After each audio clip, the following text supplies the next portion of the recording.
আসসালামু আলাইকুম। শুরু করছি সঙ্গীর প্রণয়ের শক্তি পর্ব ৮। লিখেছেন সুরাইয়া রাফা।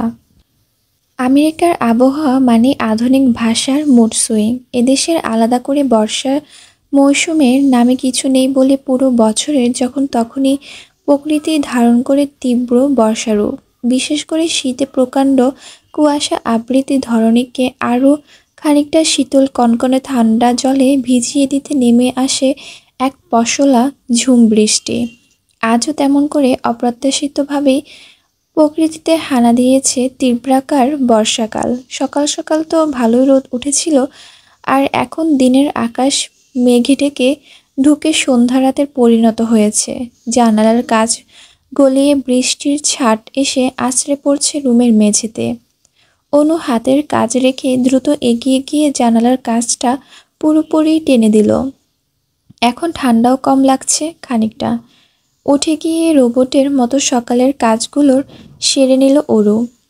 খানিক বাদে ফোলা ফোলা চোখ নিয়ে ওয়াশরুম থেকে বেরিয়ে এসে ঘ্যান ঘ্যান করে অনুকে উদ্দেশ্য করিয়ে বলতে লাগলো, কি দরকার আপা? আমি যেতে চাই না ওনাদের সাথে। তুই কেন অযথা জামা কাপড় গোছাচ্ছিস?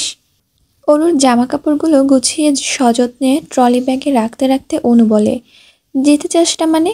সারাদিন তো ঘরে মন মরা হয়ে বসে থাকিস, ভার্সিটিতে যাচ্ছিস না কিছুদিন ধরে। আমার তো আর তোকে নিয়ে ঘুরতে যাওয়ার সময় হয়ে ওঠে না। তা তার চেয়ে বরং কৃতিক ভাইয়াদের সাথে ঘুরে আয়, মন ভালো হয়ে যাবে। তাছাড়া কৃতিক ভাইয়ার মেয়ে বান্ধবী কি যেন নাম? ওরও ঘাড় ঘুরিয়ে জবাব দেয়, এলিসা আপু। হ্যাঁ হ্যাঁ, উনি তো অনেক আদর করে। তাহলে তোর চিন্তা কিসের? নিজের অলস শরীরটা বিছানায় ছেড়ে দিয়ে ওরু বলল, আমি এখন বড় হয়ে গিয়েছি আপা, কারো আদর করা না করা নিয়ে আমার কোনো সমস্যা নেই। অনু সব কিছু ঢুকিয়ে লাগেজের চেইন লাগাতে লাগাতে বলল, তাহলে অযথা যাব না বলে ঢং করিস না তো। দেখ ওরু, আগামী কয়েকদিন হসপিটালে অনেক ব্যস্ত থাকবো আমি, ঠিকমতো বাসায় আসতে পারবো কি না সন্দেহ। তার চেয়ে বরং তুই এই ফাঁকে ঘুরে আয়, এসে দেখবি আমাদের মায়ের অপারেশন সাকসেসফুল। তাছাড়া কৃতিক ভাইয়া তো বলেছে তারা ঘুরতেই যাচ্ছে। ওরও মুখ ফুটে আর জবাব দিল না, শুধু মনে মনে ভাবল, সমস্যাটা তো ওই কৃতিক ভাইয়াকেই নিয়ে। সে তো এলিসা আপু টাপু কাউকে মানে না, আর এখন এত দূরে তার সাথে গেলে তো মাথার উপর উঠে তাণ্ডব নৃত্য চালাবে, কথার মাথায় উঠাবে আর বসবে। সারাক্ষণ অর্ডার আর হুকুম, এসব আমি একদম নিতে পারি না। কিরে, কি ভাবছিস? ঘুরে আয়, এতে তোরই লাভ। আমার সুযোগ থাকলে তো আমিও যেতাম। তাছাড়া মা সুস্থ হয়ে গেলে তো আবার আগের মতো জীবন কাটাতে হবে। তুই তো জানিস মা ঘোরাঘুরি একদম পছন্দ করে না। অনুর কথায় ওরও হ্যাঁ সূচক মাথা নাড়িয়ে দুহাত ওর গলা জড়িয়ে ধরে বলল, তুই বেস্ট আপা। ইস, তুই যদি আমার মা হতি। অনু ওরুর দুহাতের উপর নিজের হাত রেখে বলে, হয়েছে, আর তেল দিতে হবে না, এখন দ্রুত রেডি হয়ে নে। কৃতিক ভাইয়া ভার্সিটিতে গিয়েছে, সেখান থেকে ফিরে তোকে পিক করে সোজা এয়ারপোর্ট যাবে। কয়েক মুহূর্ত কথা থামিয়ে আবারও সচকিত নয়নে অনু বলে, তুই একটা জিনিস খেয়াল করেছিস ওরু? কি জিনিস? কৃতিক ভাইয়া বোধহয় এত বছর পর অবশেষে আমাদের বোন হিসেবে মেনে নিয়েছে, না হলে তোকে সাথে করে ঘুরতে নিয়ে যাওয়ার কথা কেন বলবে? অরু নিজ পায়ে স্লিপার পরতে পরতে বলল, সে আমি জানি না, বাদ দে তো ওনার কথা। এই ভালো এই খারাপ কই কোনোদিন তো বলতে শুনলাম না। ওর বোন, আমার এদিকে আয়। ওসব করো না, বুঝেছিস? অরুর কথার পাছে অনুর বুক চিরে বেরিয়ে আসে অজানা দীর্ঘশ্বাস। ওরু উঠে গিয়ে জানালা গলিয়ে বাইরের বৃষ্টি ভেজা তকতকে রাস্তার দৃষ্টি নিক্ষেপ করলো। ততক্ষণে মনে পড়ে গেল কয়েকদিন আগে ঘটে যাওয়া সেই ভয়ানক গাছ ছমছমে ঘটনার কথা। সেদিন কৃতিক সময় মতো না এলে কি হয়ে যেত। ভাব ভাবলে এখনো শরীরের সবটুকু লোম কূপ দাঁড়িয়ে যায় অরুর। আচ্ছা, সেদিনের সবটাই কি কৃতিকের করুণা ছিল, নাকি অন্য কিছু? অন্যকে করুণা দেখাতে গিয়ে মানুষ কোনোদিন নিজের আঘাতপ্রাপ্ত হয়? উত্তর জানা নেই অরুর। চোখের সামনে কালো মার্সিডিসটা দেখে অরুর ভাবনার সুতোর টান পড়ে। তার মানে কৃতিক চলে এসেছে। ওদিকে অরু এখনো রেডি না হয়ে আকাশ পাতাল কল্পনায় বিভোর। আনমনে মেয়েটা যে কি করে। খারাপ আবহাওয়ার আর ঝুম বৃষ্টির মাঝে ইউএসএ ছেড়েছে ওদের প্রাইভেট জেটটা। তবে ভৌগোলিক দূরত্ব বৃদ্ধি পেতে ধীরে ধীরে আবহাওয়া ঠিক হয়ে গিয়েছে এখন। সেই সন্ধ্যা রাত থেকেই নিজ কেবিনে পড়ে পড়ে ঘুমাচ্ছে অরু। এছাড়া অবশ্য করার কিছুই নেই ওর, কারণ চোখ খুললেই কেমন মাথা চক্কর দিয়ে ওঠে, পেট থেকে উগড়ে বেরিয়ে আসে সব খাবার। অরুর মতে সবার সামনে বমি করে ভাসিয়ে নিজের মানসম্মান খোয়ানোর চেয়ে ঘুমিয়ে থাকাই শ্রেয়। তাতে যে যা ভাবে ভাবুক। তখন মাঝরাত, আর একটু পরেই থাইল্যান্ডের ব্যাংক শহরে ল্যান্ড করবে ওরা। অরু সারা রাত ঘুমিয়ে কাটালেও ওরা চারজনের একজনও ঘুমায়নি। সবাই মিলে রাত জেগে একটা বড়সড় প্ল্যান তৈরি করেছে ওরা। মাঝরাত্রিতে নিজেদের মধ্যে আলোচনা শেষ করে ঋত্বিক এসেছে অরুকে এক নজর দেখার জন্য। অরুর কেবিনের দরজাটা হাট করে খোলা ছিল, যার ফলে নক করতে হয়নি। ঋত্বিক সোজা ঢুকে গিয়েছে ভেতরে। অরু তখন গভীর ঘুমে আচ্ছন্ন। ড্রিম লাইটের নীল আলোতে আজও ওর সুন্দর লতানো শরীরটা দৃশ্যমান। এলোমেলো হয়ে ঘুমানোর দরুন পাজামা উঠে আছে হাঁটুর কাছে। মোমের মতো সুন্দর পা দুটোর একটাতে নূপুর নেই। কি করে থাকবে? সেটা তো বহু আগে পার্টিতে গিয়ে হারিয়ে ফেলেছিল অরু। পায়ের দিক থেকে চোখ সরে গিয়ে কৃত্তিকের দৃষ্টিগত হলো অরুর মেদহীন দুধে আলতা বর্ণের লতানো পেট। পেটের মাঝখানে সেই কুচকুচে কালো তিল দেখলে মনে হবে অরুর নারীদেহের সৌন্দর্য বৃদ্ধির জন্যই তার এমন মাঝ বরাবর অবস্থান। ঘুরো লাগা চোখে খানিকক্ষণ ওই তিলটার দিকে এক দৃষ্টিতে তাকিয়ে নীরবে শুষ্ক ঢোক গিলল কৃত্তিক। কোনো এক অজানা সংযমের কারণে ওর হাত দুটো মুষ্টিবদ্ধ হয়ে গেছে। শীততাপ নিয়ন্ত্রিত কেবিনের মধ্যেও ঘেমে যাচ্ছে শরীরটা। কৃতিকের পরনে ছিল ব্ল্যাক টি শার্ট আর ট্রাউজার, হাতে ক্রোকোডাইল স্ক্রিনের ব্ল্যাক বেল্ট ঘড়ি। জিভ দিয়ে অধর যুগল ভিজিয়ে এসির পাওয়ার আরও খানিকটা বাড়িয়ে দিল ও। না, তবুও ঠান্ডা লাগছে না। ওদিকে প্রচণ্ড ঠান্ডা পেয়ে ওরও নড়ে চড়ে আরও খানিকটা গুটিসুটি মেরে শুয়েছে। এবার শুধু পেট নয়, পেট পিঠ দুটোই দৃশ্যমান। উন্মুক্ত ফর্সা পিঠে ছড়িয়ে ছিটিয়ে আছে রেশমের মতো লম্বা চুলগুলো। কৃত্তিক নিজের অবাধ্য বাসনাগুলোকে বারবার মাথা থেকে দূর করতে চাইছে। মনটাকে রামধমক দিয়ে বারবার বলছে, ওর পেটের দিকে নয়, ওর মুখের দিকে তাকা। কি ইনোসেন্ট মায়ামায়াম ঘুমন্ত মুখটা, অথচ চোখ দুটো আটকে আছে ধপধপে ফর্সা পেটে। ইচ্ছে করছে সেখানটায় আঙ্গুল ঘুরিয়ে হাজারটা আঁকিউকি করতে, কিন্তু তা তো সম্ভব নয়। কৃত্তিক খারাপ রকচটা বদমেজাজি হতে পারে, তবে ক্যারেক্টারলেস কিংবা মেয়েবাজ ছিল না কোনো কালেই। ওর হৃদয়ে অরুর প্রতি এই অবাধ্য অনুভূতিগুলো কাজ করা নিতান্তই স্বাভাবিক। তবে এসব অদম্য অনুভূতিকে এই মুহূর্তে প্রশ্রয় দেওয়াটা ঠিক হবে না মোটেই। তাই ঘুমন্ত অরুকে কয়েক দফা ঝাড়ি দিয়ে দ্রুত ওর কেবিন ত্যাগ করে কৃত্তিক। অতঃপর মন সংযোগ অন্যদিকে ঘোরানোর জন্য কেবিনের বাইরে চলে গিয়ে বসে পড়ে ল্যাপটপ নিয়ে। কিন্তু এ কি, ল্যাপটপও একটু আগে দৃশ্য ভাসমান। কৃত্তিক তৎক্ষণাৎ ঠাস করে ল্যাপটপ বন্ধ করে ঘাড় ঘুরিয়ে তাকালো ছোট্ট জানালা ভেদ করে তিমির ঢাকা আকাশের পানে। তখনই একজন কেবিনে ক্রু এসে খুবই নমনীয় সুরে বলল, স্যার, ঘণ্টাখানেকের মধ্যে ল্যান্ড করব আমরা। কোনো কোল্ড ড্রিঙ্কস অথবা স্ন্যাক্স খাবেন? প্যাট? কৃতিকের কথাটা ঠিক বোধগম্য হলো না লোকটা, তাই তিনি পুনরায় জিজ্ঞেস করলেন, ইয়ে মানে স্যার, কি খাবেন? কৃতিক বিরক্ত হয়ে জানালা থেকে চোখ সরিয়ে বলে, বললাম তো, প্যাট খাবো। কৃতিকের জবাবটা লোকটা ভ্যাবাচাকা খেয়ে ওর দিকে আশ্চর্য দৃষ্টি নিক্ষেপ করে দাঁড়িয়ে আছে। লোকটার কর্তব্যবিমূঢ় চাহনি দেখে এতক্ষণে কৃতিকেরও বোধগম্য হলো যে ওর জিহ্বা স্লিপ কেটে ভুল জায়গায় ভুল কথা বলে ফেলেছে। আর এই মুহূর্তে এমন একটা কথা বলার কেমন যেন অস্বস্তিও হচ্ছে ওর নিজের। তাই তাড়াহুড়ো করে বলল, কিছু নেব না, ইউ ক্যান গো। লোকটা বো করে সম্মান জানিয়ে দ্রুত চলে গেল। কৃতিক দু হাতে নিজের চুল টেনে কটমটিয়ে অস্পষ্ট সুরে বলল, তোর জন্য কবে যেন আমি সত্যি সত্যি পাগল হয়ে যাই রে অরু। দুনিয়াতে আর মানুষ পেলি না, তোকে আমার সিস্টারই হতে হলো। না পারছি তোকে ধরতে, আর না পারছি ছাড়তে। ল্যান্ডিংয়ের পর আরও ঘণ্টাখানেক গাড়ির পথ অতিক্রম করে ভোর রাতের দিকে হোটেলে এসে পৌঁছালো ওরা 5 জন। এটা হোটেল কম রিসোর্ট বেশি মনে হচ্ছে। পাহাড়ের চূড়ায় অবস্থিত এই রিসোর্টের বিশাল জানালা দিয়ে চাইলে স্পষ্ট চোখে সি বিচ দেখা যায়।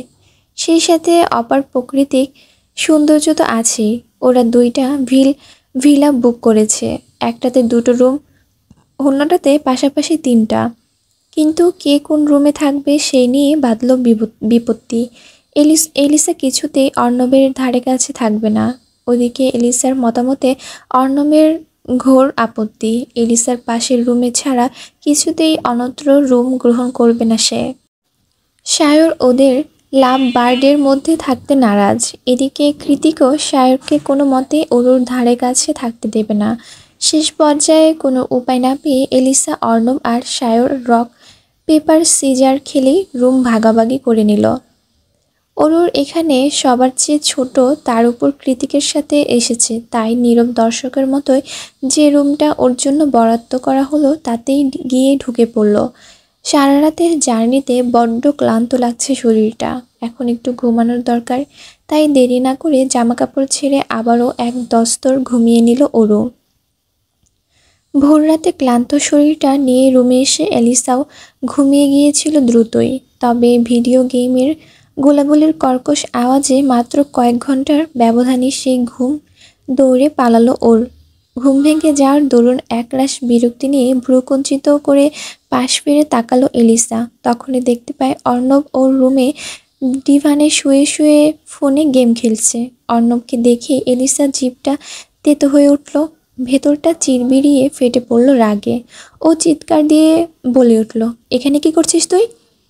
অর্ণব নরম কণ্ঠে বলল, আরে আরে আস্তে, আশেপাশে সবাই ঘুমাচ্ছে।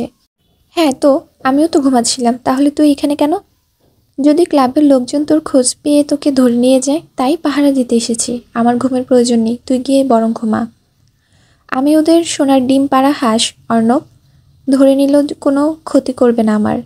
অর্ণব ভ্রুকুচকে বলল, তোর এত তেজ কেন বলতো?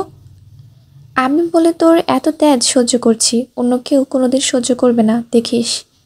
অ্যালিসা ঝাঁজ নিয়ে বলল, কে বলেছে তোকে সহ্য করতে? দূর হ তুই। আমাকে এত বিরক্ত লাগে তোর? হ্যাঁ, তোর এসব এক্সট্রা কেয়ার আমার বিরক্ত লাগে। কই স্যার আর যে কি তো এমন করে না, তাহলে তুই কেন করিস? অর্ণব উঠে এসে এলিসার মুখোমুখি হয়ে দাঁড়িয়ে বলল, ওরা তোকে বন্ধুর চোখে দেখে তাই, কিন্তু আমি তোকে ভালোবাসার চোখ দিয়ে দেখি। এলিসা একটা তাচ্ছিলের হাসি দিয়ে বলল, ভালোবাসা আর মানুষ পালি না? এলিসার আহত কণ্ঠস্বর অর্ণবের রাগে ফেটে পড়া চোখ দুটো মুহূর্তে যেন অসহায় হয়ে গেল। ও একটানে এলিসাকে বুকের মধ্যে ঝাপটে ধরে বলল, ভালোবাসি কি এত গুণে বেছে হয় বল? তোর অতীত যেমনই হোক, আমি তবু তোকে ভালোবাসি, ভবিষ্যতেও ভালোবাসবো। তুই অবহেলা করলেও বাসবো। তুই যতবার আমাকে দূরে সরিয়ে দিবি, ঠিক ততবারই আমি চুম্বকের মতো তোর টানে চলে আসবো। তুই যদি কখনো আমাকে কাছে টেনে নিস, আমি আরও কাছে গিয়ে তোর অন্তরাত্মার মিশে যাব, তাও কোনোদিন তোর পিছু ছাড়বো না। শুধু একটা অনুরোধ, আমার ভালোবাসা নিয়ে কখনো প্রশ্ন তুলিস না জান। ভালোবাসতে কারণ লাগে না, এটা ম্যাজিকের মতোই হুট করে হয়ে যায়। আমি শুধু তোর জীবন সঙ্গী হয়ে সারাটা জীবন তোর পাশে থাকতে চাই। এটা কি খুব বেশি চাওয়া বল? অর্ণবের একরাশ ভালোবাসার স্বীকারোক্তির মাঝেও এলিসা নিশ্চুপ। অথচ অর্ণবের শার্টের ভাঁজে অশ্রু ভেজা নয়ন দুটো মুছে যাচ্ছে বারংবার, নিঃশব্দে নির্লিপ্তে। প্রতি মাসে নির্দিষ্ট সময়ে আসা প্রচণ্ড প্রচণ্ড পেটের ব্যথায় কাতরাতে কাতরাতে ঘুম ভেঙেছে অরুর। ঘুমের ঘোরেই অস্পষ্ট সুরে অনুকে ডাকছে ও, আপা, আপা পেট ব্যথা ব্যথা করছে, এবার মনে হয় মরেই যাব আমি। কিন্তু আজ আর বিপরীত দিক থেকে কোনো আওয়াজ এলো না। খানিকক্ষণ ডাকাডাকি করেও অনুর সাড়া না পেয়ে অরু যখন চোখ মেলে তাকায়, তখনই মনে পড়ে যায় ও তো ব্যাংককে আছে, আপা কি করে আসবে এখানে? উপায়ন্ত না পেয়ে 2 হাত পেটে চেপে ধরে ওরু নিজেই উঠে গিয়ে ব্যাগ হাতড়ে প্রয়োজনীয় জিনিস খুঁজতে লাগলো। খুঁজতে খুঁজতে পুরো ব্যাগ তন্ন তন্ন করে ফেলেছে ওরু, কিন্তু সেসব কিছুই নেই। ওরুর মনে আছে আসার সময় অনু ব্যাগ গুছিয়ে দিয়েছিল। ওরু আঁতকে উঠে অসহায় কণ্ঠে বলে উঠল, তার মানে কি আপা সেসব কিছুই দেয়নি? এখন কি করব আমি? কাকে গিয়ে বলবো?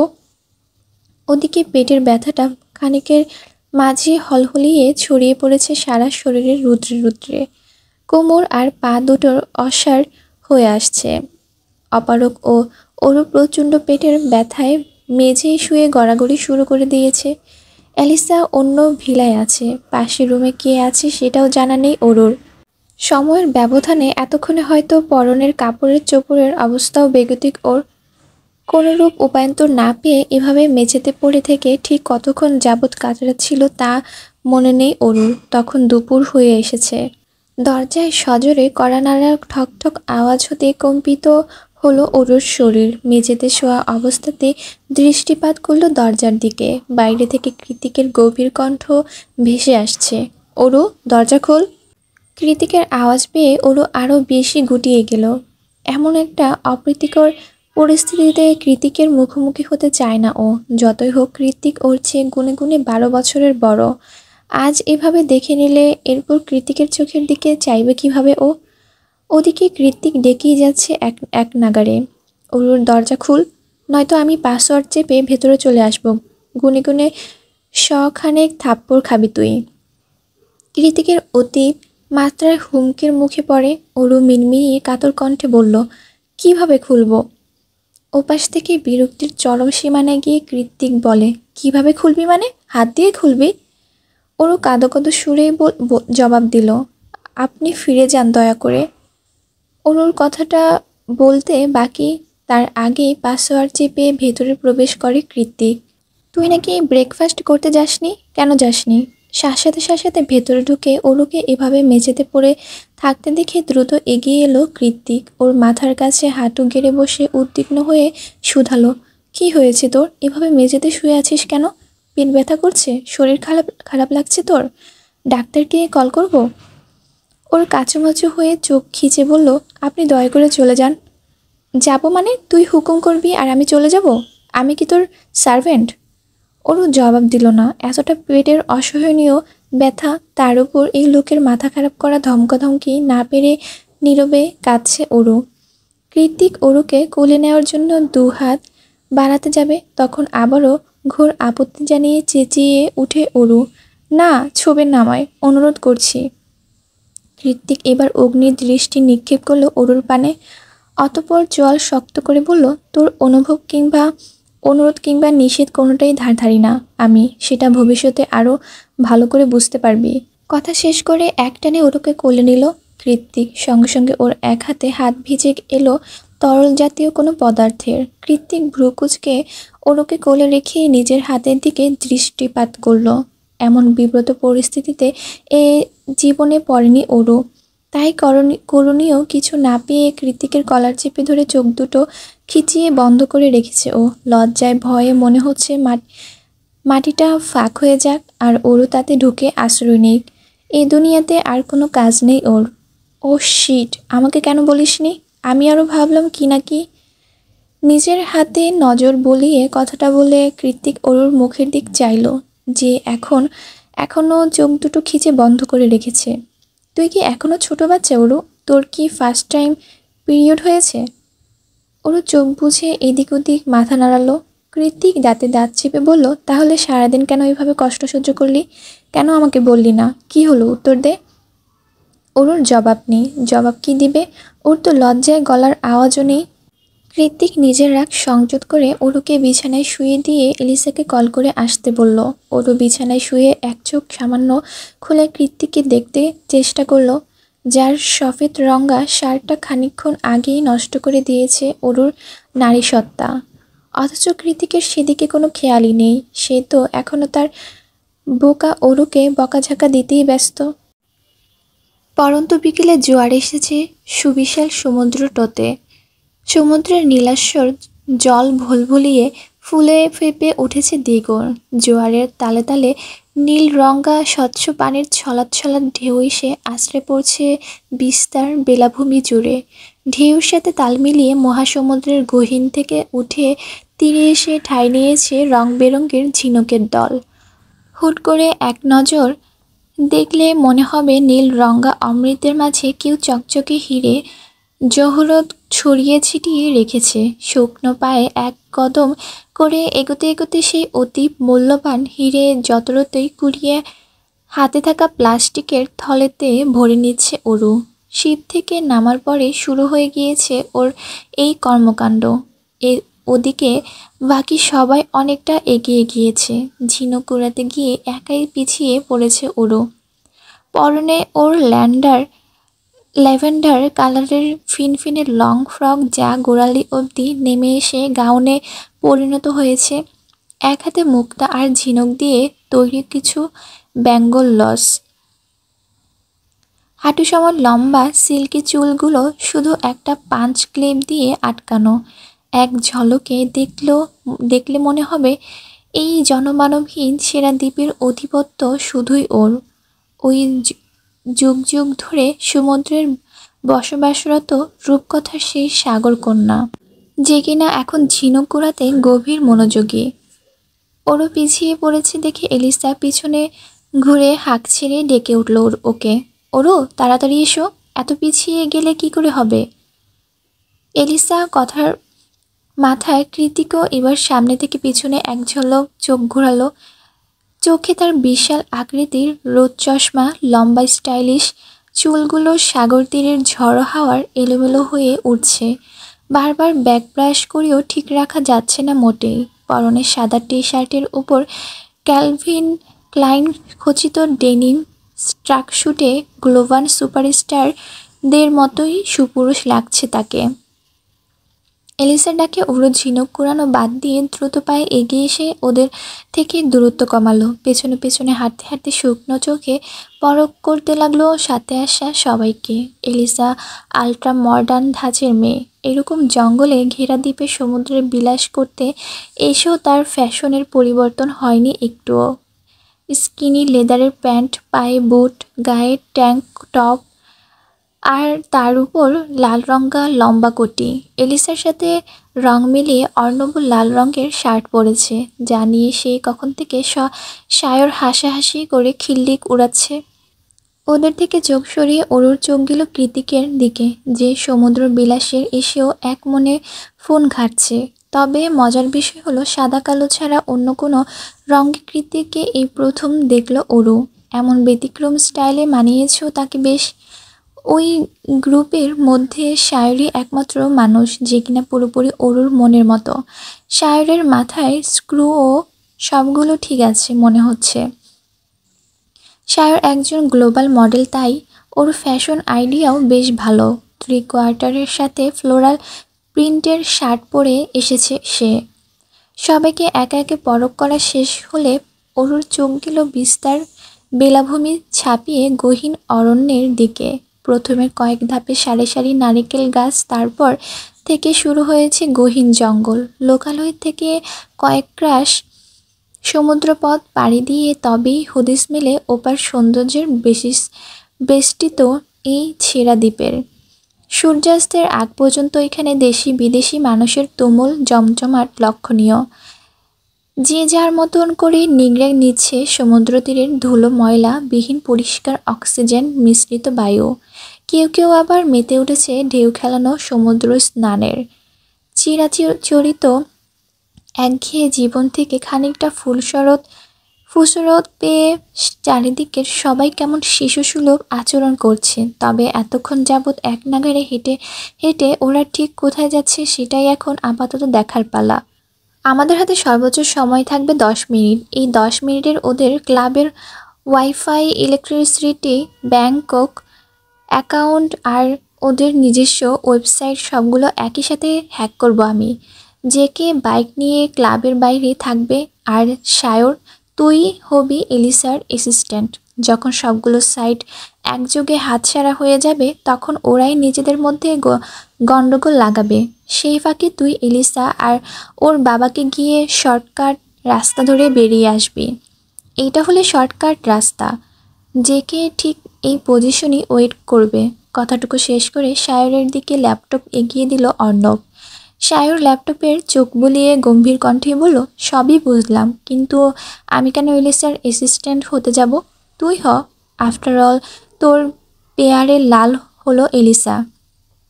এলিসা তখন উত্তাল সাগরের ঢেউয়ের মালা দেখায় ব্যস্ত। সেদিকে এক নজর তাকিয়ে দাঁত কটমট করে অর্ণব বলল, তাহলে হ্যাঙ্কিং এর কাজটা বরং তুই কর, দেখি কোন ঘোড়ার ডিম পারিস। কৃতিক ল্যাপটপের মনোযোগী দিয়ে কিছু একটা করতে করতে বলল, বাচ্চাদের মতো সিলি ঝগড়াঝাটি বন্ধ করে আমার আমার জন্য কেটিএম 390 রেন্ট করার ব্যবস্থা কর। যেন তেন বাইক রাইড করে মজা পাই না আমি। অর্ণবের বিরক্তি মাখা চোখ দুটো এবার সায়রের দিকে থেকে ঘুরে কৃতিকের দিকে গেল। হেলদোল বিহীন কৃতিককে উদ্দেশ্য করে অর্ণব তেতে বলে উঠল, তুই কোনো রাইডিং কম্পিটিশনে আসিস নিজেকে, যে তোকে পছন্দের বাইকটাই রাইড করতে হবে? কৃতিক ল্যাপটপ থেকে চোখ সরিয়ে ভাবলেশীন মুখে বলল, দুটো জিনিসে আমি কম্প্রোমাইজ করি না অর্ণব, আর কোনোদিনও করবো না, তার মধ্যে একটা হলো বাইক। সায়র আগ বাড়িয়ে জিজ্ঞেস করলো, আরেকটা? কৃতিক এবার নিঃশব্দে অরুর দিকে তাকালো, যে এই মুহূর্তে খুবই মনোযোগে সহকারে ভেজা বালুর আস্তর দিয়ে ক্যাস্ট্রল বানাতে ব্যস্ত। অরুকে বালু দিয়ে ক্যাস্ট্রল বানাতে দেখে সায়রও এগিয়ে গেল সেদিকে। অরুর পাশে গিয়ে বসে আগ্রহী সুরে বলল, আমি হেল্প করব? অরু উল্টো প্রশ্ন করে শুধালো, সত্যি করবেন? সায়র হ্যাঁ সূচক মাথা নাড়িয়ে অরুর হাতে হাত লাগায়। অরুকে সাহায্য করতে করতে সায়র খেয়ালই করেনি যে কেউ একজন ওকে চোখ দিয়ে গিলে খাচ্ছে, সেই সাথে অরুকেও। বালুর ক্যাস্টেলটা তখন প্রায় তৈরি হয়ে গিয়েছে। দুজন মিলে মিশে করায় বেশ সুন্দরভাবে ফুটে উঠেছে। ডিজাইনটা এবার ফিনিশিংয়ের পালা। বালুর আস্তরে আলতো করে হাত বোলাতে গিয়ে অরুর হাতে একটুখানি স্পর্শ লেগেছে কি লাগেনি, তৎক্ষণাৎ কয়েক মিটার দূর থেকে কর্কশ কণ্ঠে চেঁচিয়ে উঠল কৃতিক, সায়রের বাচ্চা! আচমকা চিৎকার শুনে লাফিয়ে উঠে পেছনে চাইল সায়র। কয়েক মিটার দূরত্বে হাত মুঠি করে দাঁড়িয়ে থাকা কৃতিকের মুখে ভঙ্গিমা দেখে ওর গলা শুকিয়ে গিয়েছে। কৃতিকের রাগে রক্তিম হয়ে যাওয়া চোখের দিকে তাকালেই বোঝা যায় ও গত আধ ঘন্টা যাবৎ শুকনো নজরে এদিকেই তাকিয়েছিল। আর এই মুহূর্তে সায়রের খবর আছে। নিজেকে বিপদমুক্ত করতে সায়র তৎক্ষণাৎ বাম হাত দিয়ে টোকা মেরে এতক্ষণে ধরে একটু একটু করে সযত্নে তৈরি করা ক্যাস্টেলটা ঠাস করে ভেঙে ফেলল। এবার শুধু কৃতিকের নয়, ওর মেজাজও সপ্তম আসমানে চড়ে গেল। এক ঘুষিতে সায়রের নাক ফাটিয়ে দিতে ইচ্ছে হলো, শালা ভিতর ডিম একটা। সায়র ভয়ার্ত চাহনি নিয়ে একবার কৃতিকের দিকে তাকালো, তো আরেকবার চোখ ঘুরিয়ে অরুর দিকে। সঙ্গে সঙ্গে কৃতিকের আওয়াজ ভেসে এলো, আবার ওই দিকে চোখ দিয়েছিস? এদের কাহিনী দেখে ওরও বিরক্ত হয়ে ধাপ ধাপ পা ফেলে সেখান থেকে চলে গেল। রাগে দুঃখে কান্না পাচ্ছে ওর। সব সময় ওর মনটাই কেন ভেঙে দেয় কে জানে। আকাশে সূর্যের তির্যক আলো মিলিয়ে গিয়ে গোধূলি নেমেছে। সোনালি আলোর ছটা ঢেউর খেলানো সমুদ্রের পানিগুলো চিকচিক করছে। সাগরের পাড় ধরে হাঁটতে হাঁটতে ওদের থেকে অনেকটা দূরে চলে এসেছে অরু, তবুও হাঁটার গতি থামায়নি। ভালো লাগছে না ওর, সবাইকে কেমন পরপর লাগছে। ছোট্ট বাচ্চারা যেমন আম্মুর কাছে যাবে যাবে বলে বায়না ধরে, ওরও তেমন বলতে ইচ্ছে করছে আপার কাছে যাব, কিন্তু ও তো এখন আর ছোট নয়, তাই সেসব বলে নিজের আত্মসম্মানের 12টা বাজানোরও কোনো ফুসরত নেই। ওদিকে সায়রকে ইচ্ছে মতো কতগুলো ঝাড়ি দিয়ে অনেকটা দূরত্ব রেখে ওরুর পিছু নিয়েছে কৃতিক। মনে মনে বলছে, দেখি কতদূর যেতে পারিস, আমি আটকাবো না, আটকাতে গেলে তোর খবর আছে আজ। এর মাঝে কৃতিক মোবাইল চেক করে দেখতে পায় ওরা নেটওয়ার্কের বাইরে চলে এসেছে। ওদিকে সন্ধ্যা নেমে আসছে, তাই ও এবার দ্রুত পা চালাতে লাগলো ওরুকে নিয়ে আসবে বলে। কিন্তু কিছু দূর যেতেই একটা অযাচিত দৃশ্য দেখে হতবাক হয়ে গেল কৃতিক। দেখলো ওরু একটা অচেনা থাই লোকের সাথে একটা পার্স ব্যাগ নিয়ে টানাটানি করছে। টানাটানি বলতে ভুল হবে, এক প্রকার জোর জবরদস্তি করছে লোকটার সাথে। ওর পাশে দাঁড়িয়ে আছে অদ্ভুত দেখতে একটা কুঁজো বৃদ্ধা মহিলা, যার বিনুনি করা সাদা চুলের ফাঁক দিয়ে উকি দিচ্ছে কুচকুচে কালো চুল। মহিলার ভাবভঙ্গির ভারী অদ্ভুত। কৃত্তিক খানিকক্ষণ দূর থেকে দাঁড়িয়েও সবটা বোঝার চেষ্টা করলো, তারপর এগিয়ে গিয়ে ফট করে ওর হাত টেনে ধরে ব্যাগটা লোকটার হাতে এগিয়ে দিয়ে বলল, I am extremely sorry, you can go now. লোকটা কৃত্তিককে ধন্যবাদ জানিয়ে চলে যেতেই কৃত্তিক তীক্ষ্ণ চোখে ছদ্মবেশী বৃদ্ধার দিকে তাকালো। ওর বাজ পাখির মতো ধারালো চোখে এক পলক চোখ পড়তে শুকনো ঢোক গিলে উল্টো পথে হাঁটা দিল বৃদ্ধা। ততক্ষণে হিংস্র বাঘিনী ন্যায় তেতে উঠল ওরু, কণ্ঠে একরাশ বিরক্তি আর ঝাঁজ নিয়ে বলল, আপনি কেমন লোক বলুন তো? একটা হাইজ্যাকারের হাতে ওই বৃদ্ধের মহিলার সব টাকা পয়সা তুলে দিলেন। এতটা নির্দয় কেন আপনি? উনি আপনার মা হলে এই কাজটা করতে পারতেন কখনো? মায়ের শাসন বারণ ছাড়া উশৃঙ্খল জীবনে বড় হলে এই হয়। রাগের বহিঃপ্রকাশ ঘটাতে গিয়ে কী থেকে কী বলে ফেলেছে ওরও তা নিজেও জানে না। তবে কথার মাঝে পথে কৃতিকের শক্ত হাতের চপেঘাটা এসে আছড়ে পড়ল ওর নরম তুলতুলে গালে। চরের আঘাতটা এতই জোরে ছিল যে ওর মনে হলো ওর গালটা এক্ষুনি খসে পড়বে। উড়ন্ত অগ্নিস্ফুলিঙ্গ বিস্ফোরণের মতোই ব্যথার ঝলসে যাচ্ছে গালটা। আগে মানুষ চিনতে শিখ, পরে জাজ করতে আসিস, ইডিয়েট। নিজ গালে হাত দিয়ে ছলছল নয়নে কৃতিকের অগ্নিমূর্তির দিকে তাকালো ওরু। অস্ত্র যাওয়া সূর্যের সিঁদুররাঙা আলোয় ওর মুখটা ভয়ানক দেখাচ্ছে। ফর্সা আকর্ষণীয় গৌর মুখটা মুহূর্তেই কেমন লালচে বর্ণ ধারণ করেছে। তীক্ষ্ণ চোয়ালটা জিদের তোপে তিরতির করে কাঁপছে। ওরু মুখ উঁচিয়ে ওর কথার পাছে কিছু বলতে যাবে, তার আগেই কৃত্তিক দাঁতে দাঁত পিষে বলল, আমার চোখের সামনে থেকে যা ওরু, নয়তো আরও মার খাবি। এই মুহূর্তে তোর মুখটাও আমি দেখতে চাই না। কৃতিকের কথার পারদের মতো তেজ ছড়িয়ে পড়ল ওর শরীরে রুদ্রে রুদ্রে। মাথার মধ্যে আগ্নেয়গিরির জ্বলন্ত লাভার মতোই রাগ উগরে উঠছে ভলভল করে। রাগের তোপে হিতাহিত জ্ঞান শূন্য হয়ে ওর কথা শেষ হতে না হতেই হনহন করে উল্টো পথে হাঁটা দিল ওরু। কৃতিকেরও মাথায় আকাশসম জিদ চড়ে আছে, তাইও নিজে ওরুর কথা চিন্তা না করেই হাঁটা দিল ওরুর বিপরীত দিকে। পুরো একটা দিনের ইতি ঘটেছে হাসপাতালের ছোট্ট কামরায় বসে বসে। সারাদিনের ছুটোছুটি শেষে সন্ধ্যা হতেই ঝরঝরিয়ে ক্লান্তি নেমেছে রক্ত মাংসের তৈরি যত্নের মতো শরীরটায়। ক্লান্ত শরীরটাকে টেনে নিয়ে এলোমেলো পা ফেলে এগিয়ে যাচ্ছে অনু। গন্তব্য কৃতিকের ছোট্ট ডুপ্লেক্স বাড়ি। বাড়িতে গিয়ে ঘুমালে হয়তো ক্লান্তি কাটবে খানিকটা। বাস স্টপেজে থেকে নেমে দ্রুত হেঁটে ক্যাফেটেরিয়ার পর্যন্ত এলেও ক্লান্তিতে এখন হাঁটার গতি ধীর হয়ে গিয়েছে ওর। মনের মাঝে জমে থাকা একরাশ অভিমান, ক্লান্ত পরিশ্রান্ত শরীর। প্রতিদিন ডেইলি প্যাসেঞ্জারের মতো হসপিটালের বাড়ি সব কিছু ছাপিয়েও ওর মনে ভেসে বেড়াচ্ছে খুশির লাভডুড। আর তো মাত্র কিছুদিন, তারপর মা ঠিক আগের মতো হাঁটবে, চলবে, কথা বলবে, ওদের দু বোনকে শাসন করবে, আদর করবে। ও আর ওর আবারও বয়সের মাপকাঠি ভুলে মায়ের আদরে বাচ্চা হয়ে যাবে। এর চেয়ে খুশির আর কী বা হতে পারে? এত সব ভাবনার মাঝেও অনুর অযাচিত মনে এক শুকনো কৌতূহল হানা দেয়। মনে মনে ভাবে, আচ্ছা, মায়ের সুস্থতার পর সব কিছু একই রকম থাকবে তো? অনু যখন সোডিয়ামের আলো ছায়াকে পেছনে ফেলে ধীর পায়ে এগিয়ে যাচ্ছিল, তখন আবারও সেদিনের সেই অনাকাঙ্ক্ষিত মুখ দুটো সামনে চলে আসে ওর। রাস্তার পাশে গাড়ির ডিকিতে হেলান দিয়ে দাঁড়িয়ে আছে প্রত্যয়, আর মুখোমুখি সেদিনের সেই সুন্দরী মেয়েটা। পশ্চিমা দেশের কোনো সাদা চামড়া নয়, বরং এশিয়ান কোনো দেশের হবে হয়তো। প্রত্যয়ের সাথে যেহেতু দাঁড়িয়ে আছে, বাংলাদেশিও হতে পারে। অনু কয়েক মুহূর্ত দাঁড়িয়ে সবটা পরখ করলো, তারপর এমনভাবে ওদের অতিক্রম করে চলে গেল যেন প্রত্যয়ও চেনেই না। কিন্তু প্রত্যয় অনুকে দেখা মাত্রই ওর পিছু নিয়েছে। প্রত্যয় পেছন পেছন এগিয়ে আসছে দেখে অনু হাঁটার গতি দ্বিগুণ বাড়িয়ে দেয়। তবুও প্রত্যয়ের পুরুষালী কদমের সাথে পেরে উঠল না অনুর ক্লান্ত শরীরটা। এক পর্যায়ে পেছন থেকে ওর বাহু টেনে দাঁড় করিয়ে দিল প্রত্যয়। অনু ঝাড়ি মেরে নিজের হাতটা ছাড়িয়ে বলল, কি সমস্যা? আপনার কি সমস্যা? হ্যাঁ, ইগনোর কেন করছেন? পাল্টা প্রশ্ন ছাড়ে প্রত্যয়। অনু একটু তাচ্ছিল্যের হেসে নিজের ভেতরের অজ্ঞাত বেড়ে ওঠা রাগটাকে কৌশলে আড়াল করে বলল, আপনার কেন মনে হলো আমি আপনাকে ইগনোর করছি? আপনাকে ইগনোর করার কি যোগ্যতা আছে আমার? কথা এড়াচ্ছেন?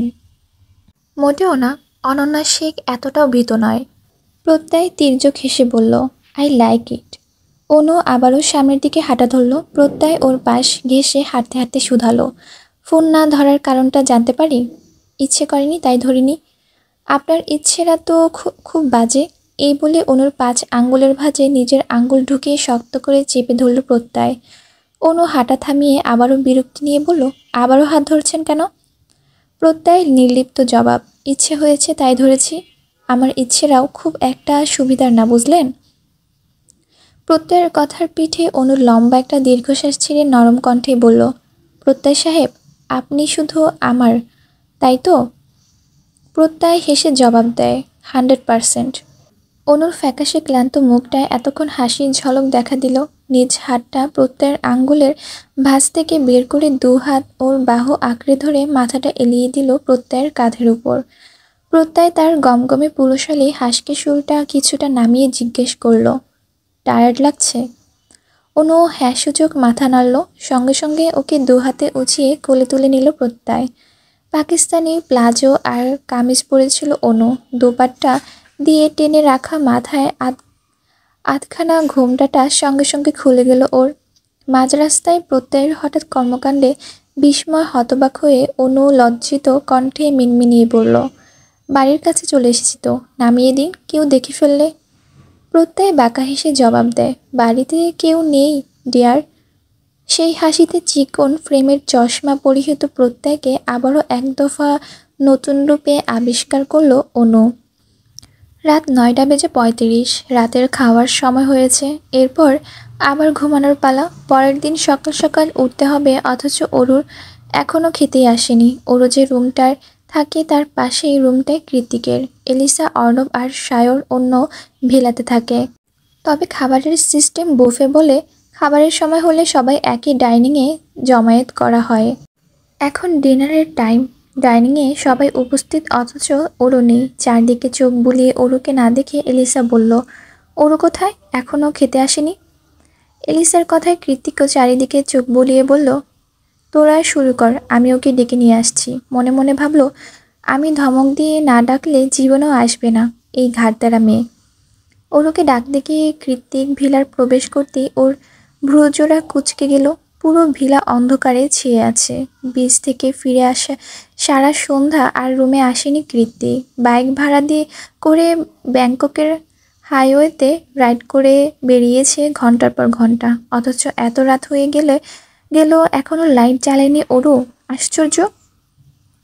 কৃতিক দ্রুত পায়ে এগিয়ে গিয়ে প্রত্যেকটা রুমের লাইট জ্বালালো। অতঃপর অরুর রুমের সামনে গিয়ে ওকে ডাকতে আরম্ভ করলো। ভেতর থেকে কোনো সাড়া শব্দ না পেয়ে কৃতিক বিস্মিত হয়ে পড়ল। মনে মনে ভাবল, কালকের মতো কিছু হয়নি তো আবার? কালকের কথা মনে পড়তেই পাসওয়ার্ড টিপে তৎক্ষণাৎ ভেতরে প্রবেশ করলো কৃতিক। ভেতরে প্রবেশ সঙ্গে সঙ্গে ওর শির দ্বারা বেয়ে যেন শীতল স্রোত নেমে গেল। মনে হলো কলিজাটা কেউ খামচে ধরেছে। পুরো রুম ফাঁকা। তাহলে ওরও কোথায়? এলিসা, অর্ণব, সায়র কালকের ব্যাপারটা নিয়ে আলোচনা করছে আর খাবার খাচ্ছে। এলিসা ভুক্তভোগী, অথচ টেনশনের মাথা ফেটে যাচ্ছে অর্ণবের। সেই নিয়েই কখন থেকে হাসছে সায়র। সায়র যখন অর্ণবকে নিয়ে হাসতে হাসতে মাটিতে লুটোপুটি খাবে ভাব, সেই মুহূর্তে ছো মেরে ওর কলার চেপে ধরে কৃতিক। হুঙ্কার দিয়ে শুধালো, ওরও কোথায়? সায়র অসহায়ের মতো বলল, ওরও কোথায় মানে? সেই যে বিকালে উত্তম মাধ্যম দিলি, তারপর আর আমি ওর ধারে কাছেও যাইনি। Believe me, god promise. নিজের কণ্ঠনালীতে হাত ছুঁয়ে কথাটা বলল সায়র। কৃতিক আস্তে করে সায়রকে ছেড়ে দিয়ে সোজা হয়ে দাঁড়ায়। কপালের সবগুলো রগ ফুলে আছে ওর। চোয়াল হয়ে আছে ইস্পাতের ন্যায় শক্ত। সেভাবে থেকে কৃতিক সবার উদ্দেশ্যে বলল, ওরকে তোরা নিয়ে আসিসনি? এলিসা আর অর্ণব চোখাচোখি করে মিনমিনিয়ে বলল, তুই তো আমাদের আগেই চলে এসেছিস। আমরা আরও ভাবলাম ওরকেও সাথে করে নিয়ে এসেছিস। ড্যামেট! সশব্দে শক্ত কাঠের ডাইনিংয়ে পাঁচ বসিয়ে দিল কৃতিক। অতঃপর চেয়ারে ঝুলানো নিজের হুডিটা গায়ে চড়িয়ে সায়রের উদ্দেশ্যে বলল, সায়র, কয়টা বাজে চেক করতো? আমি দ্বীপে যাব। সায়র দ্রুত ঘড়ি দেখে বলল, প্রায় 10টার কাছাকাছি। এই সময় অত দূরে দ্বীপে কোন শিপই যেতে রাজি হবে না। তাছাড়া দ্বীপের শেষ ফেরি সন্ধ্যা 7টায়। তাহলে ইমার্জেন্সি হেলিকপ্টার বুক কর। সায়র একটু আমতা আমতা করে বলল, ইয়ে মানে এত রাতে হেলিকপ্টার বুক করাটা কিছু কস্টলি হয়ে যাবে। কৃতিক তৎক্ষণাৎ সায়রের দিকে অগ্নি দৃষ্টি নিক্ষেপ করে বলল, সো হাট, টাকা কি তুই দিবি? তিমিরে ঢাকা গভীর অরণ্যের পথ হারিয়ে পায়ে কাটা ফুটিয়ে জটলা পাকানো দানবাকৃতির বটগাছের নিচে বসে ফুপিয়ে কাঁদছে অরু। তখন রাগের তোপে হিতাহিত জ্ঞানশূন্য হয়ে এক মনে হাঁটতে হাঁটতে কোথায় এসেছে, কোনো রাস্তা দিয়ে এসেছে কিছুই মনে নেই ওর। যখন মস্তিষ্ক নাড়া দিল যে ও গহীন জঙ্গলের মধ্যে চলে এসেছে, তখন ঘোর আঁধারে ছেয়ে গিয়েছে ধরণী। আমাবস্যার রাতের জঙ্গলের মধ্যে এতই অন্ধকার যে নিজের হাত পা পর্যন্ত খালি চোখে দেখা যায় না। ওরও যখন বুঝেছে যে ও পথ হারিয়ে ফেলেছে, তখন মতিভ্রম হারিয়ে অন্ধকারের মধ্যেই দিকে দিক ছুটছে ও, যার ফলে বনবিচুলিতে বেঁধে জুতোসহ পায়ের বিভিন্ন অংশ ছিঁড়ে রক্তাক্ত হয়ে গিয়েছে পা দুটো। হাঁটতে না পেরে অন্ধকারের মাঝে অসহায়ের মতো গলা ফাটিয়ে ডেকেছে সবাইকে, অথচ নীরব বেলাভূমিতে একটা মানুষ আওয়াজও শোনা যায়নি, বরং ওর ডাকের বিপরীত ভেসে এসেছে রাতজাগা বন্যপ্রাণী আর হুতুম পেঁচার গা জ্বালানো ভয়ানক আওয়াজ। এক পর্যায়ে ডাকতে ডাকতে গলার সুর ভেঙে গিয়েছে ওর। শেষমেশ হাল ছেড়ে দিয়ে শরীর আর মনের জমাট ব্যথা নিয়ে গাছের নিচে বসে পড়েছে অরু। ফুপিয়ে কেঁদে ভাসাচ্ছে নিস্তব্ধ অরণ্য। কান্নার তালে তালে কেঁপে উঠেছে ওর ছোট্ট শরীরটা। এভাবে কিছু সময় অতিবাহিত হয়। ওরও এখনও হাঁটুতে মুখ গুজে কাটছে। চারিদিকে তাকাতেও কেমন গা ছমছম করছে ওর। সে সময় হঠাৎ শুকনো পাতার মর্মর আওয়াজ পেয়ে মাথা তুলে সামনে চাইল ওরও। চারিদিকে অন্ধকার, সামনে পেছনে কিছুই দেখা যাচ্ছে না, অথচ পায়ের কাছে কোনো কিছুর উপস্থিত স্পষ্ট।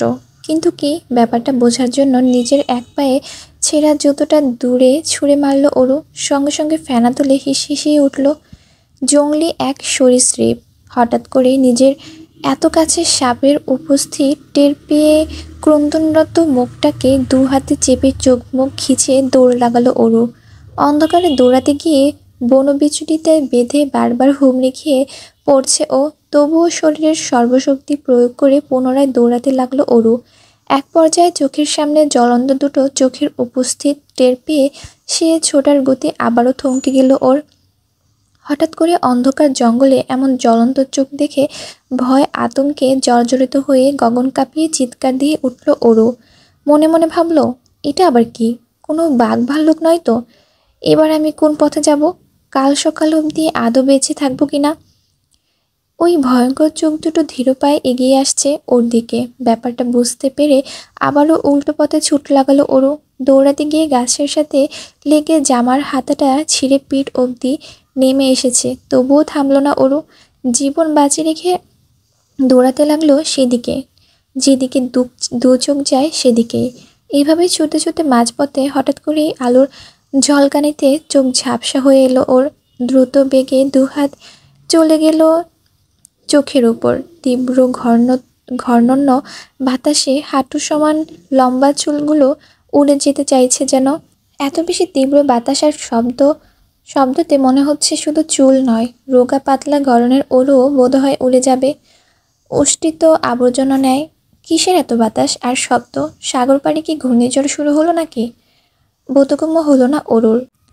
এতক্ষণ অন্ধকার থাকা চোখ দুটো হঠাৎ আলোর ঝলকানিতে যেন এখন পুরোপুরি অন্ধকার হয়ে গিয়েছে।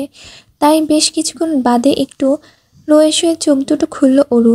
আর চোখ খোলা মাত্রই মানুষের উপস্থিতি টের পেয়ে যেন ধরে প্রাণ চলে এলো ওর। হেলিকপ্টার নিয়ন আলোতে ওরও দেখল ওর থেকে বেশ অনেকটা দূরে বিশাল হেলিকপ্টারের নিচে দাঁড়িয়ে আছে লম্বার মতো একজন। পরনে তার কালো হুডি, নিস্প্রুপ চোখ দুটো আহতদের মতো ওর দিকেই নিবদ্ধ করা। চারিদিকে ভালোভাবে তাকিয়ে এতক্ষণ ওরও খেয়াল করলো ও দৌড়াতে দৌড়াতে সাগর পাড়ে চলে এসেছে। আর চোখের সামনে যে মানুষটা নিষ্প্রভ চোখে ওর দিকে তাকিয়ে আছে সে আর কেউ নয়, স্বয়ং কৃত্তিক, ওর সেভিয়র। মানুষটা কৃত্তিক এটা বোধগম্য হতে দৌড়ে গিয়ে ওর বুকে ঝাঁপিয়ে পড়ে শব্দ করে কেঁদে উঠল অরু। অরুর এতটা জোরে কৃত্তিকের বুকে ঝাঁপিয়ে পড়েছিল যে কৃত্তিকের পেশিবহুল শরীরটাও কম্পিত হয়ে ওঠে। কাঁদতে কাঁদতে এক হাতে কৃত্তিকের হুডি খামচে ধরে, অন্য হাত দিয়ে ক্রমাগত ওর বুকে আঘাত করে যাচ্ছে অরু। বিপরীতে কৃত্তিক টু শব্দ করছে না, চুপচাপ চোখ বন্ধ করে দাঁড়িয়ে আছে, কারণ এই মুহূর্তে উপরওয়ালার কাছে ওর চেয়ে কৃতজ্ঞ বোধ হয় আর কেউ নেই। ক্রন্দনত অরু এখনও ওকে ইচ্ছে মতো কিলঘুষি দিয়ে যাচ্ছে। কৃত্তিক তাতে নজর না দিয়ে আলতো হাত বুলিয়ে দিল নরম তুলতুলে গালে, যেখানটা ওর 5 আঙ্গুলের ছাপ এখনো দৃশ্যমান। ইচ্ছে তো করছে আরও গভীরভাবে আদর করে দিতে, কিন্তু তা তো সম্ভব নয়। তাই নিজের হুডিটা খুলে সেটার দ্বারা ওর পুরো শরীর ঢেকে দিয়ে ওকে কোলে নিয়ে উঠে গেল চলন্ত হেলিকপ্টারে। ওরও এখনও কৃত্তিকের কলার ছাড়েনি, একইভাবে ধরে রেখেছে। ওর বোধহয় বিশ্বাস ছিল কৃত্তিক ওকে রেখে দ্বীপ ছেড়ে যাবে না, কিছুতেই যাবে না। পাহাড়ের চূড়ান্ত অবস্থিত দোতলা আলিশান ভিলার গা ডাবিয়ে দেওয়ার নরম বিছানাতে এপাশ ওপাশ করেও কিছুতেই ঘুম নামছে না দু চোখের পাতায়। অবাধ্য মনটা ক্রমাগত অন্য কারো নাম জপে যাচ্ছে বিছানায় গা এলিয়ে দেওয়ার পর থেকে। রুমের একপাশে স্থির মূর্তির মতো দাঁড়িয়ে থাকা দক্ষিণের জানালাটার হাট করে খোলা, সেটা থেকে পাতলা ফিনফিনে সফেদ পর্দা ছাপিয়ে হু হু করে বাসন্তী হিমেল হাওয়া এসে শরীর নাড়িয়ে দিচ্ছে বারংবার, তবুও ঘুমকুমারীর দেখা নেই। হুট করে বিছানা ছেড়ে উঠে গিয়ে আকর্ষণীয় স্টাইলিশ চুলগুলো ব্যাকব্রাশ করতে করতেই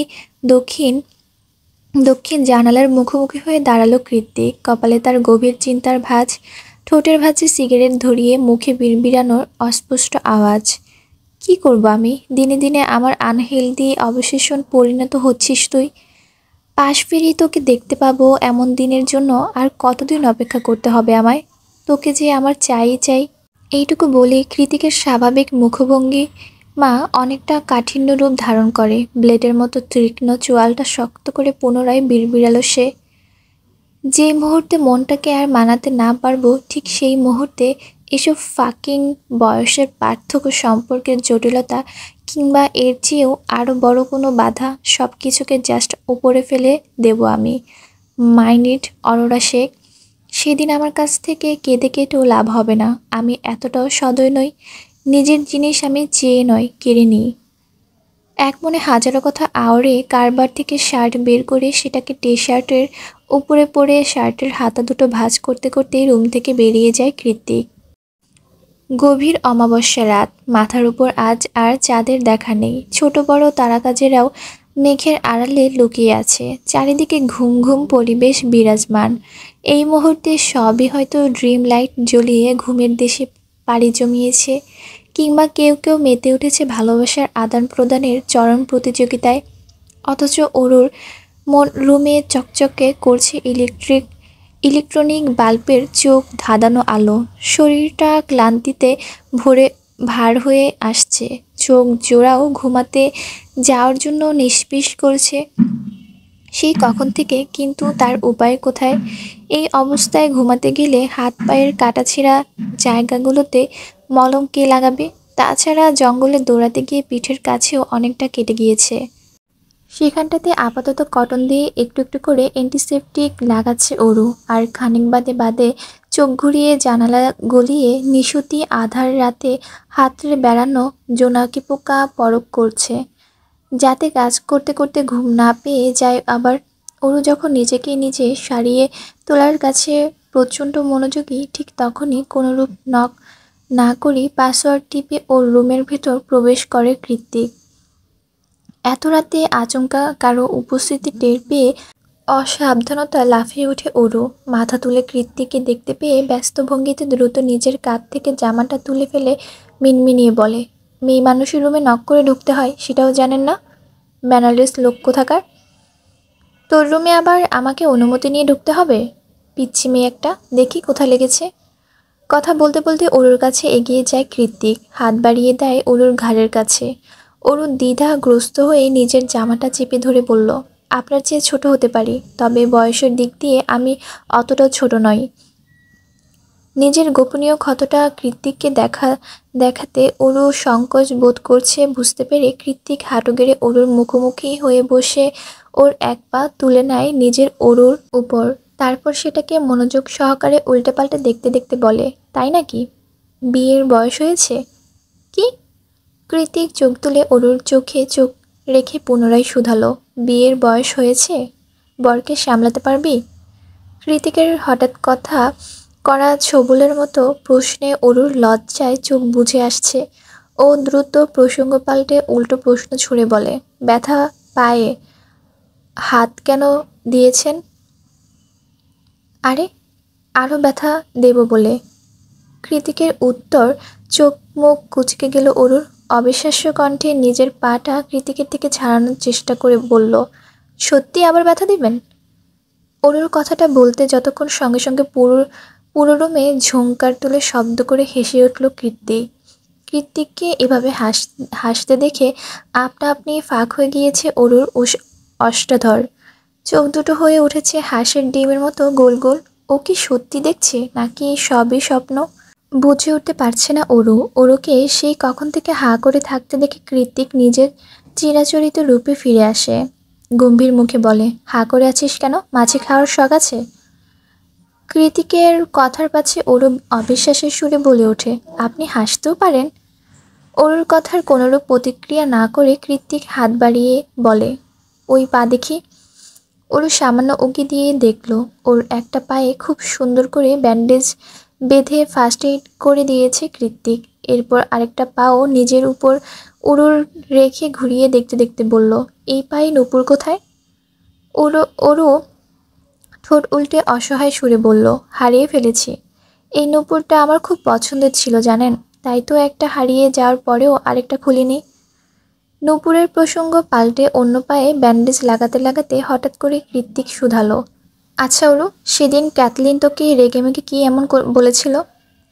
প্রথমে অরু একটু সময় নিয়ে ভাবে, তারপর মনে পড়ার মতো চট করেই মিনমিনিয়ে ঠোঁট টিপে হেসে উঠে বলে, কি ব্যাপার, হাসছিস কেন?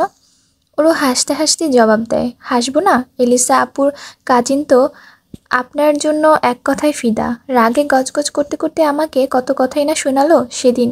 বলে কি না আমাকে যাতে আপনার ধারে কাছেও আর না দেখা যায়। আমি আসার পর থেকে আর নাকি আপনি বদলে গিয়েছেন। কথাটুকু বলে আবারও অট্টহাসিতে ফেটে পড়ে অরু। হাসতে হাসতে বলে, উনি তো আর জানে না আমি আপনার চিরাচরিত শত্রু। জানলে বোধ হয় এসব কথা জীবনও বলতো না। আমার কি মনে হয় জানেন, এলিসা আপুর কাজিনের মাথায় নির্ঘাত সমস্যা আছে। কৃত্তিক নিজের হাতের কাজ থামিয়ে বলল, এমন কেন মনে হলো তোর? তো মনে হবে না আপনার সাথে আমাকে গুলিয়ে ফেলছে আপুর কাজিন, আর মানুষ পেল না আমি আর আপনি, সাপ আর বেজি, না না দা আর কুমড়ো। কথা বলতে বলতে আবারও কুটি কুটি হেসে উঠে অরু।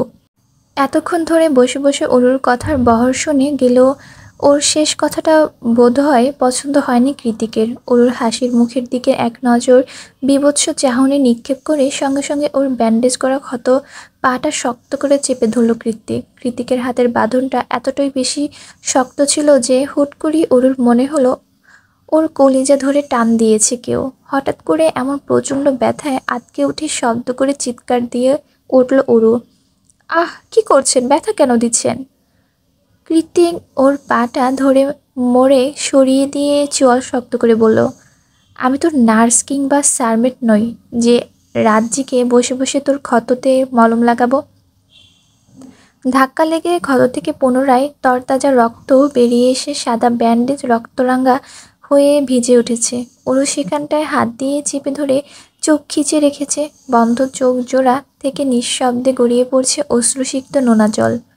কৃত্তিক তাতে নজর না দিয়ে হনহন করে বেরিয়ে যায়।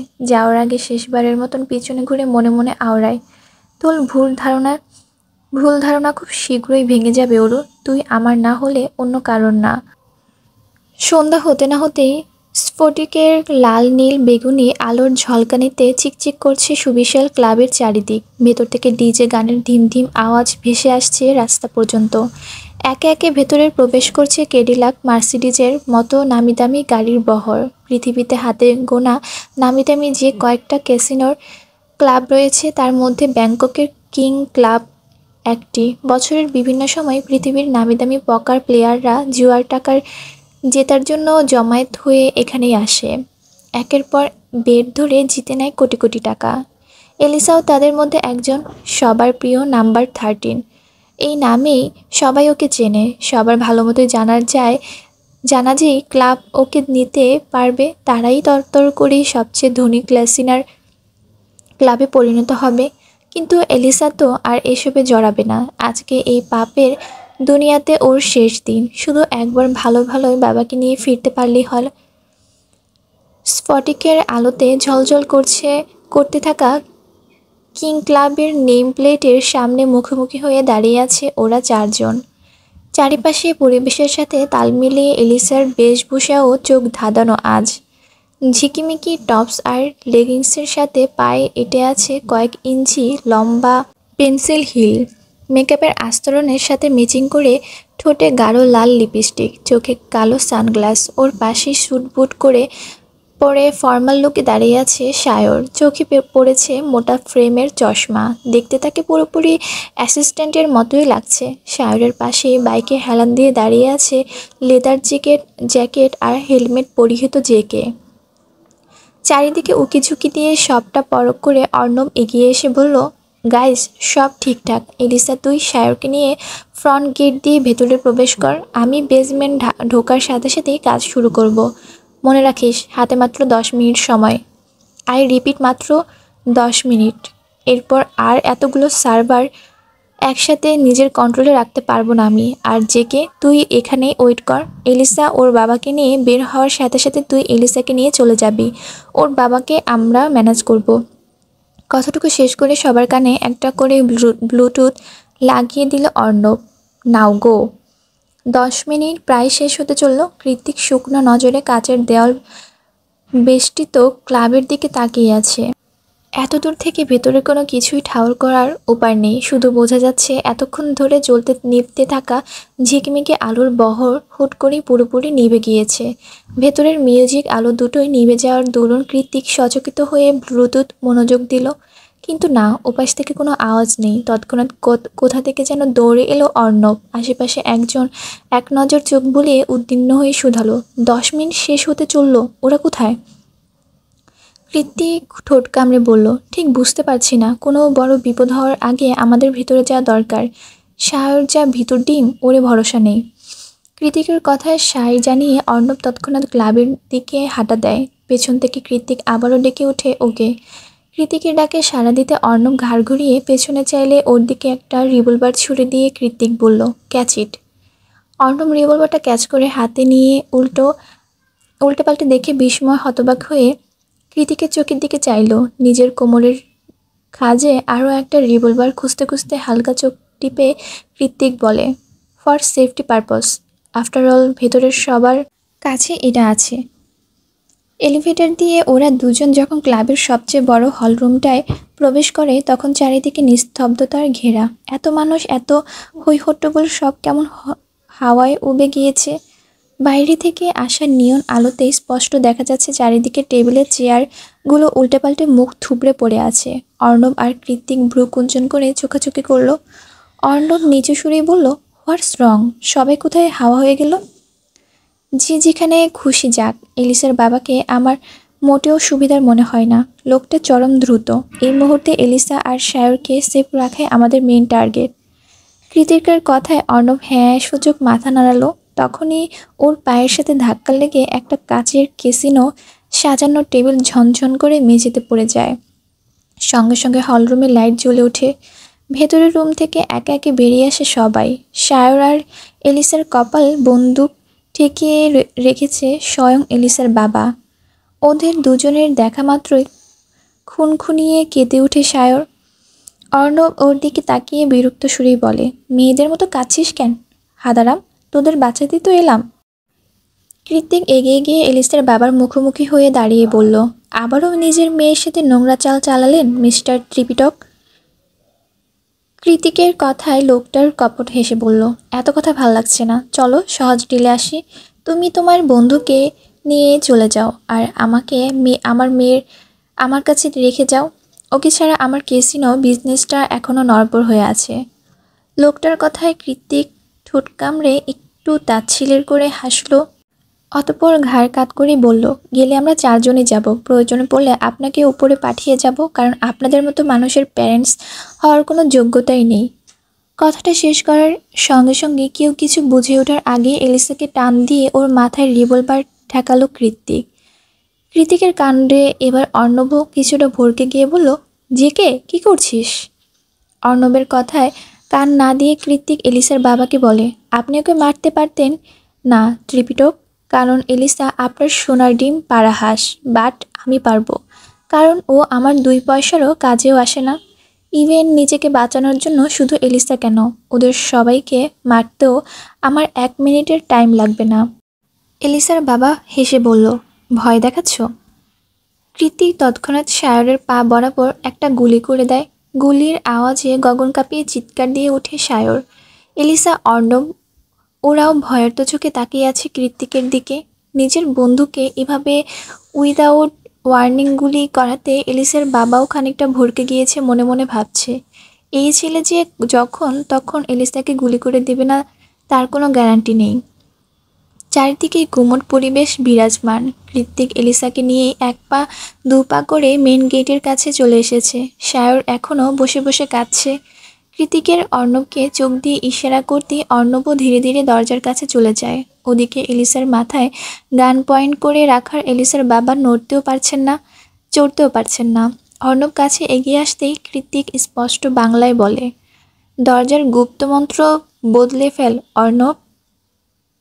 কৃতিকের কথার আগামাথা বুঝতে না পেরে অর্ণব ভ্রুকুচকে বলল, কি বদলে ফেলবো?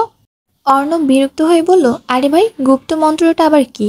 কৃতিক দাঁত কটমটিয়ে বলল, ইংলিশে যদি বলি দরজার পাসওয়ার্ড চেঞ্জ কর, তাহলে তো ওরা বুঝে যাবে ছাগল।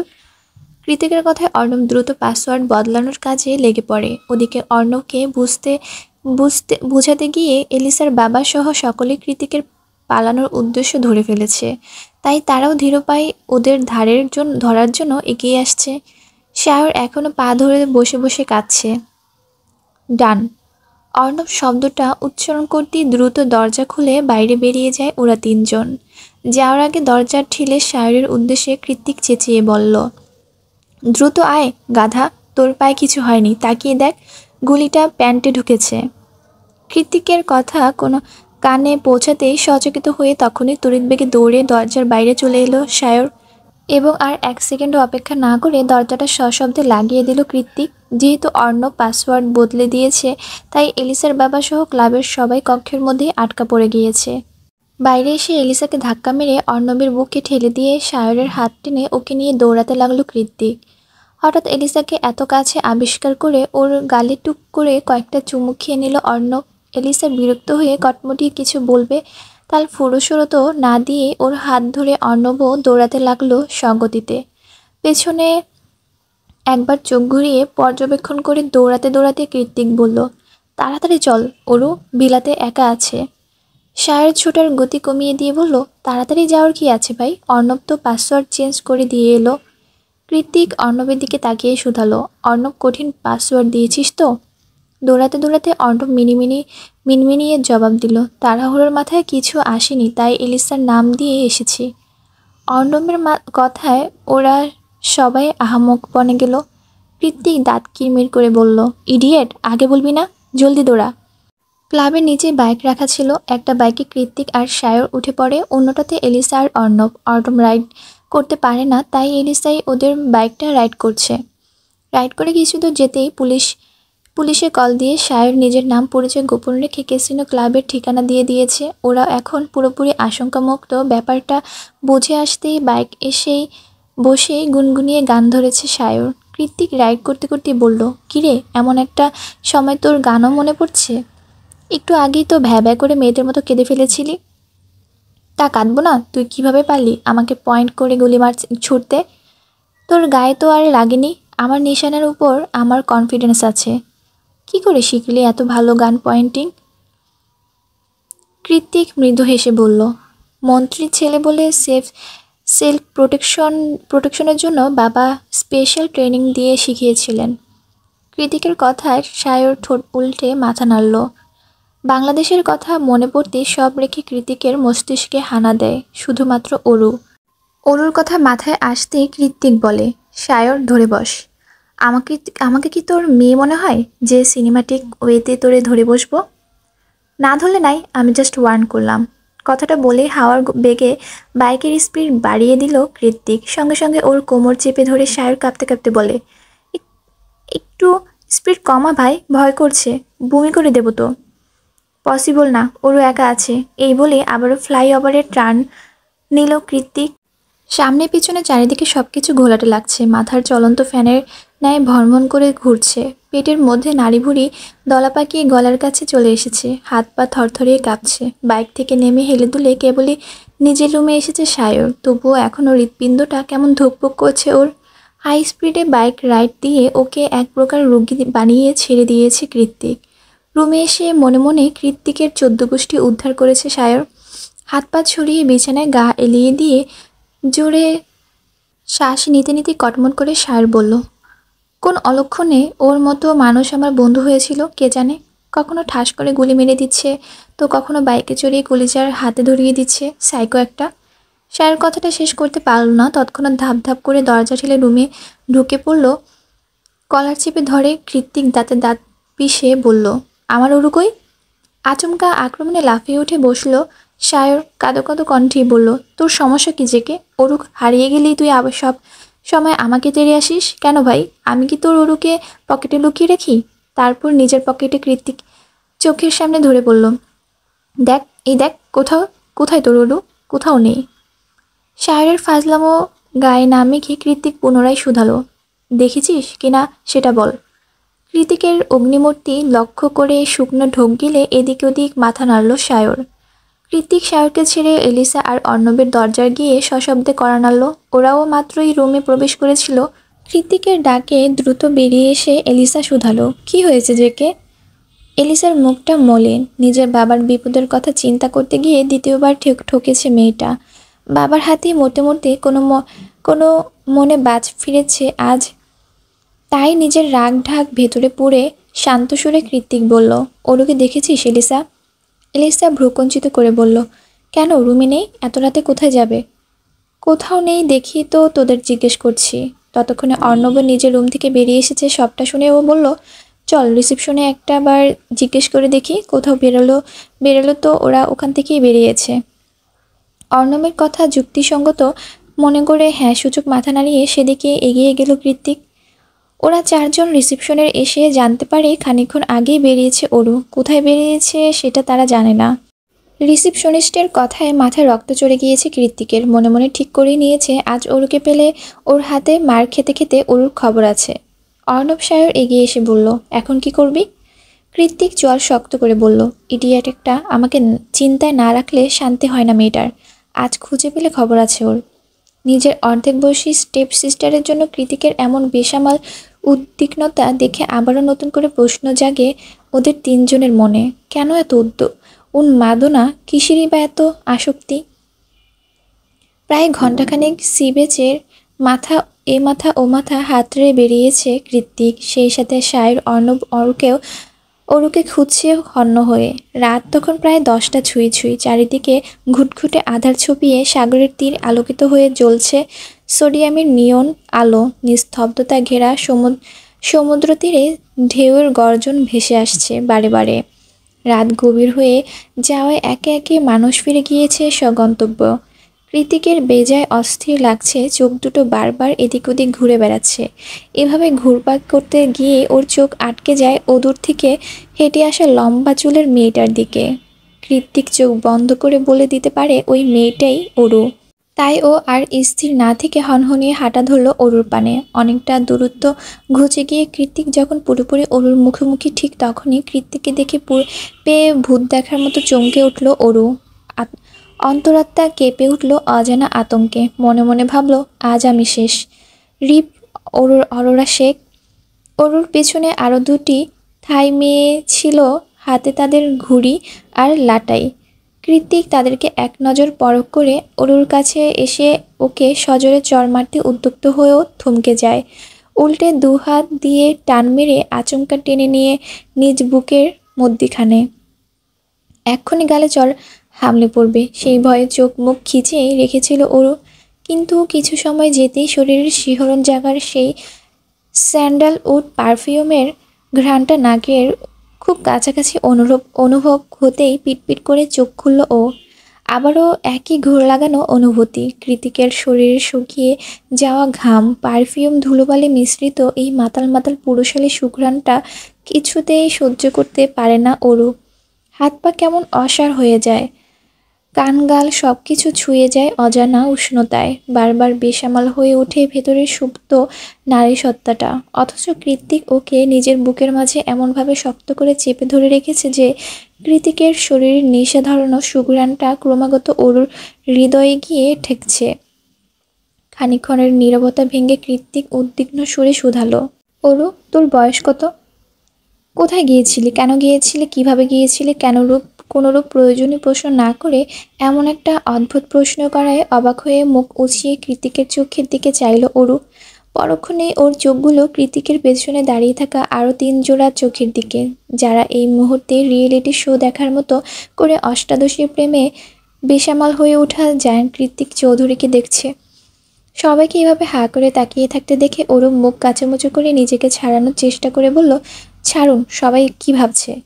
আমি কিছু জিজ্ঞেস করেছি অরু। কৃতিকের স্পষ্ট আদেশে একটা দীর্ঘশ্বাস ছেড়ে অরু বলে, 18 বছর 6 মাস 13 দিন। এবার ছাড়ুন। পারফেক্ট। নিজেকে ছাড়াতে গিয়ে অরুর চোখ গেল এবার কৃতিকের পায়ের দিকে। গোড়ালি থেকে খানিকটা উপরে ফোল্ড করা ডেনিম প্যান্ট পরে খালি পায়ে দাঁড়িয়ে আছে কৃত্তিক। তা দেখে সঙ্গে সঙ্গে অরু বলে ওঠে, এ কি, আপনার জুতো কোথায়? পেছন থেকে হাত পেরে একজোড়া স্ন্যাকার্স দেখিয়ে শায়ার বলে, এই যে আমার হাতে। তোমাকে খুঁজতে খুঁজতে আমরা একটু পাগল পাগল হয়ে গিয়েছিলাম কি না? অরু দ্রুত শায়ারের সামনে গিয়ে মিনতি সুরে বলল, সরি ভাইয়া, আপনারা কেউ ছিলেন না বলে না বলেই বেরিয়ে এসেছিলাম। আমি রিসেপশনের টেস্টকে বলে এসেছিলাম, কিন্তু উনি আমার ইংলিশ পুরোপুরি বুঝতে পারেননি বোধহয়। অরু, যা, এলিসার সাথে রিসোর্টে গিয়ে ঘুমিয়ে পড়। এমনিতেই মাঝরাতে সবাইকে চিন্তাগ্রস্ত করে ছেড়েছে, তাই কৃতিকের করা আদেশে আর নাকচ করতে পারেনি অরু। চুপচাপ চলে গিয়েছে এলিসার হাত ধরে। এদিকে শায়র, অর্ণব আর কৃতিক বসে পড়েছে উত্তাল ঢেউয়ের মুখোমুখি হয়ে। আজ বোধহয় ওরা আর ঘুমাবে না।